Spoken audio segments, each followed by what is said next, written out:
things that I'm looking to this group for. This is Blue Skies is a strategic thinking network.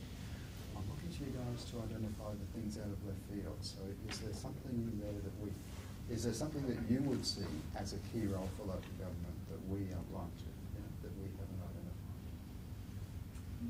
One of my questions over the next hour. So I had for each of the topics, I had 3 questions. Again, this is a strategic thinking network. I wanted to ask you guys to help us to identify, for example, in relation to the first one, pedestrian mobility and transport, what are the key issues for local government? Just, let's list the key issues just to make sure we've covered them. We haven't overlooked any. And then I wanted to ask the second question is, what are emerging trends and opportunities that we might not be aware of? What are the new things that are happening? What are the opportunities for partnership with your organisations around some of these things? And the third thing is really innovative local government responses. What have you heard of from out of left field that we might not have heard of? So if we're thinking about pedestrian mobility and transport, we're thinking about footpaths, curb ramps, well, let's start with footpaths and curb ramps. Let's start with pedestrian. What are the key issues from your perspective? What are the things that this plan needs to address? One observation I've made is a ramp is not a ramp always. Like access of a footpath onto the road, technically it may be access, but pushing a wheelchair, and I'm not sure how it is for mechanical wheelchairs, but technically the council would say, yes, well, we've got access. But if you're the one behind the wheelchair trying to get across at lights in a specified time, it is not easy because some of them are like 45-degree angle. Yep. So I think if council are going to expend money doing these sorts of things, that I think they should have advice from the people who actually use them. To follow up on what you were saying there, I think some overarching notions that the council can have in regards to the planning, in regards to building footpaths and such, consistency of, surface exactly, and maintenance. Especially consistency, because if you can get consistency from the start, well then there's less need for maintenance, and it just makes it a lot easier for everyone to access. So that's a huge thing that I commonly find is just inconsistencies in surfaces. Give me an example of that, John. Well, in the city, some of the little laneways can be quite difficult to access because there are just inconsistencies from one footpath or gutter to the next. In the surfaces. So paying attention in the design to that consistency, I think, is really important. One of the things is that the plan at the moment captures what our officers have said we're doing well, and my view is that we're doing a lot of things really well. What you guys are giving us is a layer of detail that the organisation, I think, well, probably some people in the organisation are aware of, but the organisation as a whole isn't. And one of the things that we're looking to do is capture that, document it, go back to those guys and say, well and good, and in addition to that, if we think about it with more detail, let's consider these issues.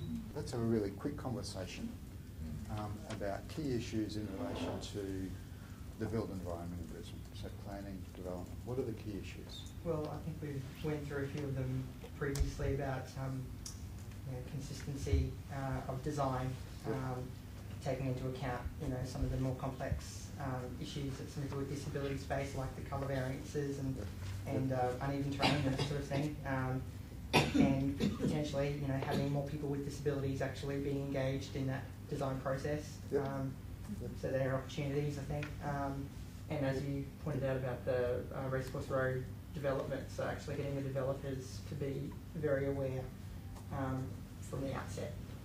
I think there are opportunities. One of the things that we will do over the next 5 years is we have a set of guidelines for footpath construction that we follow and that we impose on developers. city. So, you know, where there's a property development that's big enough to be affecting the footpath as well. The standards that's got to be built to are the same as our standards. And one of the things that we will do over the next 5 years is we'll work with the guys responsible for those footpath guidelines to increase, again, the level of detail about accessibility issues. I guess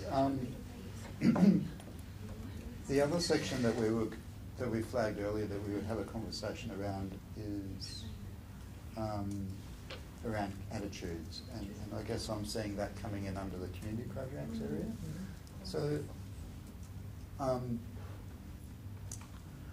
I guess the question there is, and it's a whole new question to me, you know, what could council as a local government do to influence attitudes in the city of Brisbane? Well, I think I had this conversation with you before about how to engage anyone, and not necessarily someone in the community with a vested interest in disabilities, like somebody who has a disability or somebody who's got a family member, but anyone else. You know, how do we engage that person to start communicating with their neighbour with a disability? You know, how do we get them to help them to recognise how that person lives their life, and you know how they might play a part even in their life as a neighbour. You know, on that real local level, I think that's a really significant part of attitude.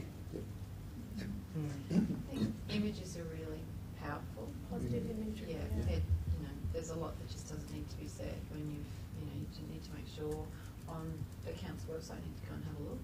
I can't say you know if you know how you do in that regard, but just images on your website in relation to brochures or whatever about parks or about transport. It sends a really strong message that this is for everybody.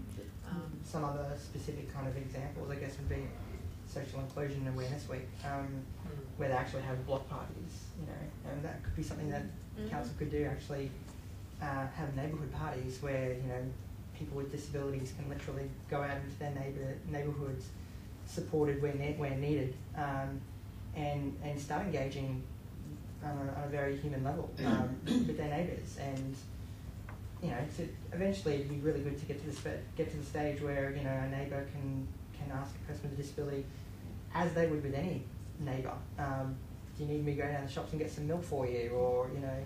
And that something goes across so many areas like safety, community, exactly. access. Like Watching out for one another. The neighbourhood watch, you know, could play a part in that as well. You know, so those sorts of initiatives might really play a part in building that spirit of inclusion in communities.